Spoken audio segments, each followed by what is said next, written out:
Nakakatawa talaga ang mga didilis.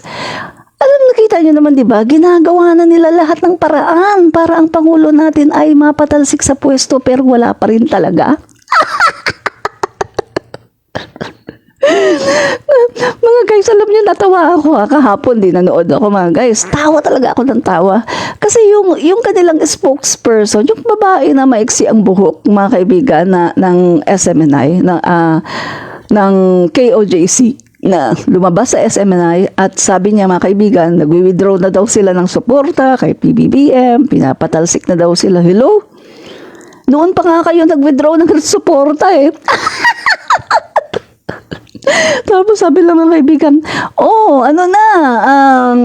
punta na tayo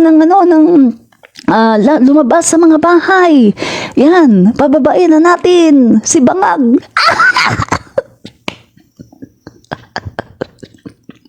Mga kaibigan, kung titignan natin, mga kaibigan, nakakatawa sila dahil sila talaga ang bangag na bangag. Tingnan mo naman yung mga itsura nila, mga kaibigan. Sabi mga,